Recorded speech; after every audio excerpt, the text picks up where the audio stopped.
In the headlines, Nigerians continue to express varying opinions ahead of planned nationwide protest. 29-year-old man kills father in Niger State. Nigerian music icon Onyeka Onwenu dies after performance.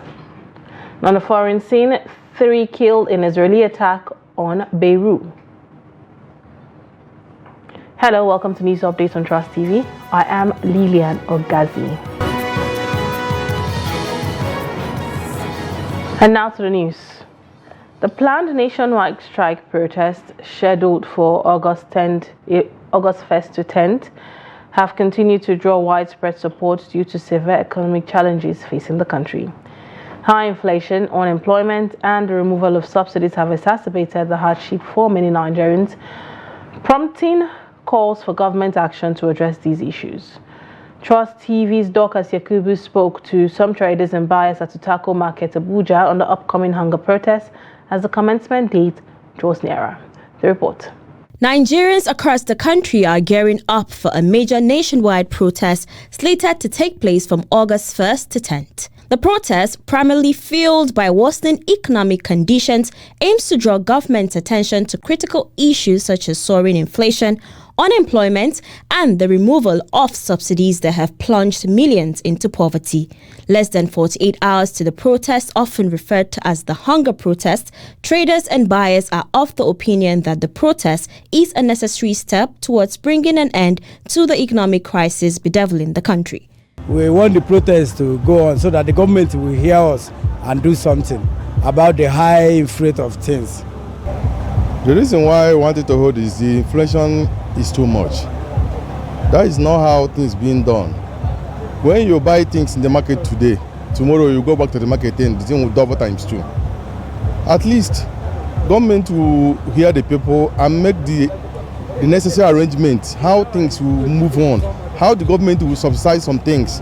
At least when commoners come to market, they can be able to buy things. Tomorrow you will go to market and buy things in a normal rate again, not double it or high it more again. Yes, I'm supporting the protest because our government, they need to do something about this. It's very important because they cannot see it. Even though they are seeing it, but they used to pretend. They pretend that they cannot see it while they are seeing everything that is going on. I want the protest to hold because if we don't protest, the hardship we are facing won't be made known. People are suffering, especially traders like me that move around to sell. I'll sell perishable items, but I don't really care if they get bad.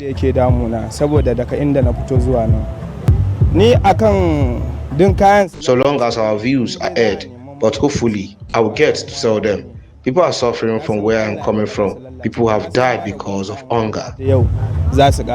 While some are clamoring for the actualization of the protest, others like Caesar are afraid the exercise may be hijacked by hoodlums. If ordinarily the protest will be done the way it should, peacefully, under the arms of the Constitution, then I believe that the Nigerian populace will make their mark or impact or their grievances known to this insensitive government. But then, just like normally, the way these things happens, if not well controlled, it may be hijacked, and when it's hijacked, a lot of innocent people will start suffering unnecessarily. The upcoming hunger protests reflect the deep-seated frustration and hardship faced by many Nigerians due to the current economic policies. With widespread support from civil society and socio-cultural groups, the protest underscores the urgent need for government intervention to alleviate the suffering of the populace. As the protest date approaches, the government, while acknowledging the public's frustration, has urged protesters to exercise restraint and patience. The situation serves as a stark reminder of the need for effective and compassionate economic policies that prioritize the well-being of all citizens. Dorcas Yakubu, Trust TV News, Abuja. Now moving on, some residents of Lagos State have expressed support for the upcoming nationwide protest aimed at drawing government's attention to the prevailing hardship in the country. According to them, the protest is a welcome development that should secure the support of all well-meaning Nigerians as a necessary step towards addressing the country's economic hardship. Trust TV's Ajibade Awofesho tells us more. According to the residents, the ongoing hardship has worsened, leaving residents with no choice than to reject it using any legal means within the reach of the common man. Because of the everything in Nigeria now is so cost. If you look at saving, people when they sell, people when they work go, everything is too much. Yes. Solution go there.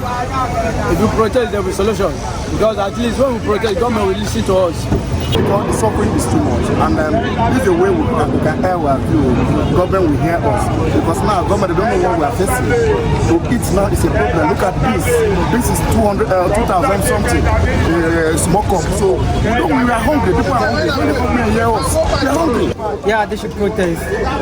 So I believe that if they protest, God will help us, and they should not destroy. It's a peaceful protest anyway, but the way things are going in this country, people are suffering. There's hunger in this country. People are suffering. Like people are suffering and smiling. Some residents who confirmed their participation acknowledged that the protest may not yield immediate results, but will help draw attention to the plight of the Nigerians, with the hope that government will take action towards addressing the hardship. To market now, things are very expensive. How can Nigeria be buying 1 dedicated of rice, 2,000 something, just another dedicated of rice? To buy rice to eat is not easy. Things in Nigeria is too expensive. When you collect out of 70,000, what are you going to eat to buy? And I think our government is too wicked nowadays. That's what I believe. What we need now, we need to do this protest so that they can hear us nowadays, because we cannot wait again. I don't think that the government is doing something that will make changes, but there's no changes at all. But people are complaining now. I don't know, maybe there is high price of fuel, there's the price of fuel, but things are not even going well. I think that the government should begin sharp. It's not going to bring solution. Because everything I want to do is hand up with all those power, all these top politicians. I don't think that there will be solution, but you should just do it. Let them know that we are ready for them. Anything they don't want to do, you two are very ready for them. All right, thank you. Can't continue like this. The nationwide protest against poverty, hunger, and insecurity begins on August 1st, 2024. Many Nigerians await the day to express their grievances over the unbearable conditions caused by bad governance. Ajibade Awofesho, Trust TV News, Lagos. Some promoters of the planned hardship protest in Lagos have reaffirmed their commitment to a peaceful exercise. This follows concerns by many of a possible hijack of the protest by hoodlums and criminal elements to ferment trouble and lead to a breakdown of law and order. The report. The protest, organized by a coalition of youth groups, is led by Hassan Taiwo Soweto, the national coordinator of the Education Rights Campaign. In a statement, Soweto emphasized the peaceful nature of the demonstration and the measures taken to ensure it remains orderly. The group's commitment to a peaceful protest, he said, is based on their experience in organizing such events. The activists warned anyone coming with intention to foment violence, including arson and destruction, to stay clear of the protest, and also appealed to the police, the DSS, and other security agencies not to deploy their agents to infiltrate the protest with the aim of fomenting trouble in order to blame the protester. We ensure that none of our members goes out with any other thing other than leaflets, banners, placards of the protest. And we also ensure that no other person who does not have any reason to join our protest, who is not part of our protest, is allowed to join us. And that is why during our protest, you are going to see that we always have a leadership that is very obvious, leading the protest and making speeches. And as we also always do, we are going to also ensure that there are people who are going to be at the back of the protest and at the side to ensure that nobody who is not part of the protest can just join. The protest organizers are calling on the media and the public to hold law enforcement agencies accountable to ensure demonstration remains peaceful. They emphasize that their goal is to peacefully demand better conditions and policies for all Nigerians. And if we are going to talk about how for not criminals to hijack the protest, I think that the question at this point should be directed at the Inspector General of police. They have a fundamental right to offer protection to citizens.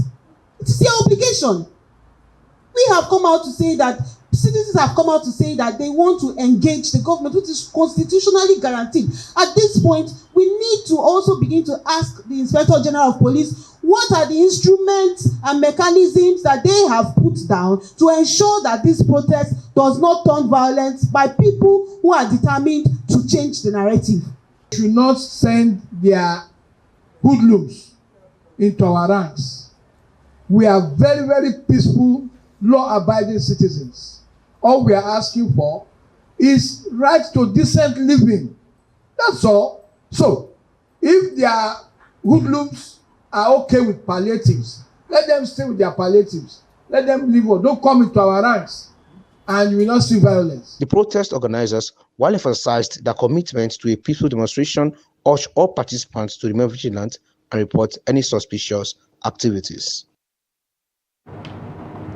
Now moving on, a 29-year-old man, Muzami Abubakar, has allegedly killed his 60-year-old father, Abubakar Adawa Songa, in the Barkin Saleh area of Mina, the Niger State capital. Investigations revealed the deceased had been missing since Monday, causing a search for him by neighborhoods and Good Samaritans. However, the mutilated body of Songa was found in a shallow grave within his house. According to the findings, the body was found in a cement sack in which he was buried with the head, legs, and some other body parts missing. The son, Abubakar, has already been arrested and detained at the Bangu police station as the investigation into the incident begins. State police is yet to comment on the incident. Troops of the 6th Brigade Nigerian Army Sector 3 Operation Wellstroke have killed a wanted notorious terrorist in Taraba State. Disclosing this in a statement, the Acting Assistant Director of 6th Brigade Army Public Relations, Captain Oni Olubodunde, said the operation was conducted on July 29th along Beji Afia, a border community to Ukam local government area of Benue State. He stated that the operation was part of a series of coordinated efforts by the brigade to dismantle terrorist hideouts and ensure the safety and security of the residents of Taraba State.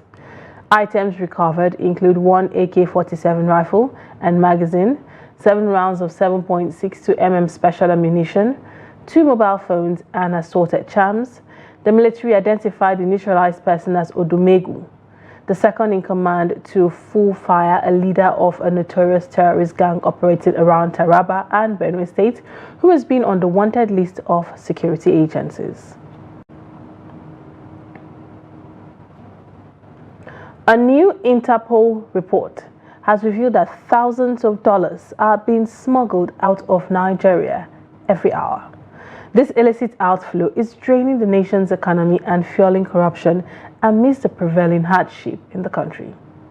In this report, a correspondent Sumaya Abubakar engages some experts on how the laundering scheme is being carried out and why it seems to persist in the country. Let us take a look at the report. The Interpol report paints a disturbing picture of Nigeria's financial hemorrhage. According to the report, thousands of dollars are flown out of the country every hour. The Interpol Vice President for Africa, Garba Baba Umar, said this illicit outflow makes the country more prone to fraud, drug trafficking, corruption, and other transnational crimes. Security and economic experts explain how this money laundering scheme is being carried out and why it seems to persist in the country. In the financial sector, they looked at areas like our banking sector, where as a result of our inability, for instance, to implement fully the cashless policy, they additionally looked at the role the regulatory bodies such as the CBN, for instance, is playing on the banking sector and its ability to keep an eye on ensuring practices that are meant to sanitize the sector are followed. Monies move around in that shadow economy. Some would even say more than what moves around in the formal sector. There are avenues really for transactions that are not in any way recognized by the government authorities. There's a limited supply of the foreign currency, in this case US dollars, in Nigeria. It means everybody is looking for this limited quantity. And so the price can go to anywhere because there are only few people that have what everybody needs. All right? And that is what puts pressure on our currency. And that is what makes inflation even go up. They said the economic implications of this capital flight are devastating, spelling out the gravity of the issue on Nigeria's economy. The long-term consequences is that it will continue to put pressure on the naira. It means that the chance of the naira getting further devalued will go higher, because as it keeps going, there's little and little and little left. Financial transactions in Nigeria are extremely higher. The insurance component that international organizations would put when they are dealing with Nigeria, it is the result of that. And even travel, if you want a visa, name them, your credit card, the rating for Nigeria, it will be low and things like that. So the consequences are just so many. Meanwhile, stakeholders say there is need for government to strengthen its anti-money laundering measures, prosecute those involved in this criminal enterprise, and recover the stolen wealth. If they see the imminent danger it poses on us as a people and believe that stopping this betters our collective good, then we should put everything on the table to stop it. Whether the government wants to or not, I think it has no choice. And I know they are committed. With Nigeria losing billions of dollars annually to illicit financial flows, experts warn that unless drastic measures are taken to stem this tide of illicit funds, the consequences for Nigeria could be catastrophic. Sumaya Abubakar, Trust TV News, Abuja. Now moving on to Boni, where the state governor, Babangana Zulum, on Sunday distributed food palliatives and farm inputs to more than 35,000 households in Mongono local government area. The governor also supervised the distribution of other items to vulnerable women in the communities. Trust TV's Beatrice Kuritsi has more. The federal government had, as part of efforts to address the rising cost of living and food inflation in the country, released 740 trucks of rice to states. Of the above number, the 20 trucks of the grains belonging to Borno State are already being shared in Mongono local government under the supervision of Governor Babagana Zulum. The beneficiaries received 25 kg bags of rice supported with cowpeas for farming, while 46,000 vulnerable women got cash and wrappers. Governor Zulum said it targeted the community because most of the people lost their means of livelihood due to insurgency. And I also told you that 90 trucks of fertilizers were given to this community by the federal government, free of charge, in addition to the 20 trucks of rice that were given to us. I think they did well, and we have to commend them. In addition to this one, Bonu State government has also decided to provide 10,000 naira cash to about 45,000 women beneficiaries, as well as a raffle to all of them. On behalf of the government and people of Borno State, I want to sincerely appreciate the support of the federal government. I want to appreciate the support of the Federal Minister of Agriculture in ensuring that this community, amongst others, in Borno State, have received the attention of the federal government. The governor, during the visit to Mongono town, also inspected the ongoing construction of a nursing school. Throughout Borno State, we have only one dental and eye hospital, state-owned hospital, apart from the teaching hospital. So the bulk part of the state are not enjoying the dividend of democracy. So government decided to establish one dental and one eye hospital each from the two senatorial districts, which is Southern Borno and Northern Borno. You have seen it.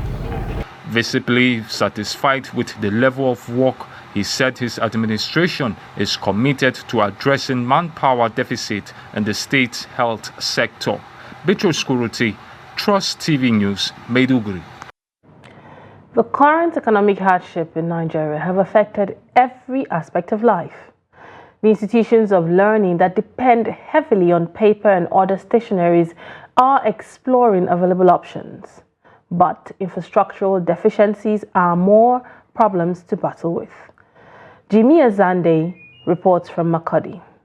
The students and staff of higher institutions can hardly function without pen and paper, as well as other stationeries needed in their daily activities. Batemba, like most of his mates, is lamenting the cost of goods and services that have affected their access to these academic materials.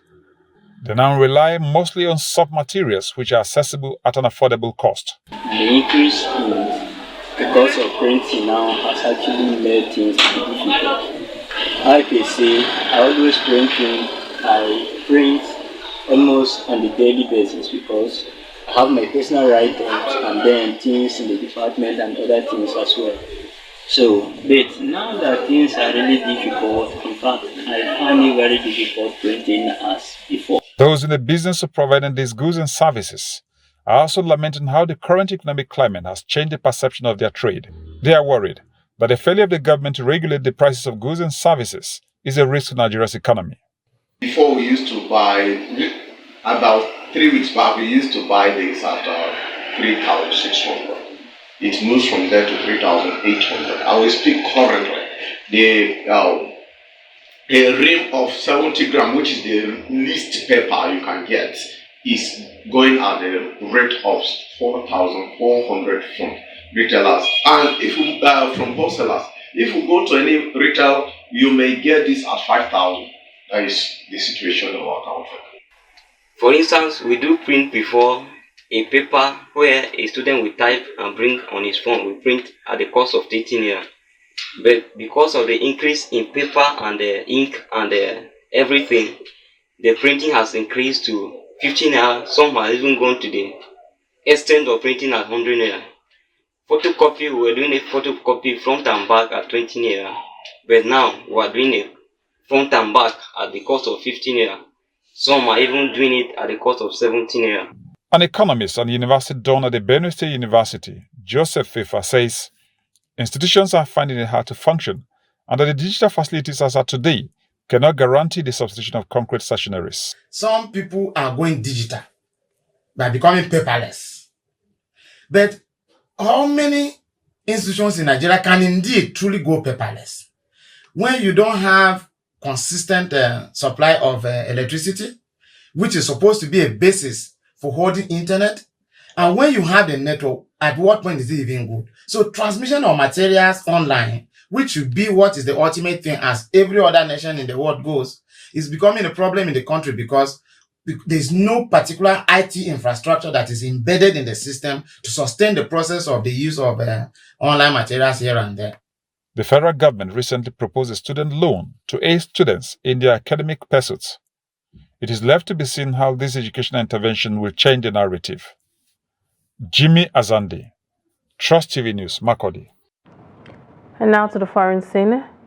Israel on Tuesday carried out a rare strike in Beirut, which it said killed the Hezbollah commander who was allegedly behind a weekend rocket attack that killed 12 young people in the Israeli-occupied Golan Heights. Hezbollah did not immediately confirm the commander's death. The Israeli strike killed a woman and 2 children and wounded dozens of other people in escalating hostilities with the Lebanese militant group. Israeli military spokesperson Rear Admiral Daniel Hagari said the target was Fouad Shakur, a top Hezbollah military commander, with the U.S. blames for planning and launching the deadly 1983 marine bombing in the Lebanese capital. It was not immediately clear if Shakur was hit. And on a sad note, Nigerian music icon Onyeka Onwenu has passed away at the age of 72. She was said to have collapsed on Tuesday after performing at a birthday party in Lagos State. The singer was later confirmed dead at a hospital in Victoria Island. Onwenu was reputed to be a songwriter, singer, performer, broadcaster, politician, and others. Apart from a successful career in music, she was appointed chairperson of the Imo State Council of Art and Culture. In 2013, the Goodluck Jonathan administration appointed her the Executive Director, Chief Executive Officer of the National Center for Women Development. Her contributions to the music industry and advocacy for women's rights and social issues earned her a lasting legacy. Her family is yet to confirm the news. With that, we've come to the end of News Update here on Trust TV. Do well to follow us across all our social media platforms for more news, more programs, and more documentaries. Thanks for watching. I am Lilian Ogazi. Bye for now.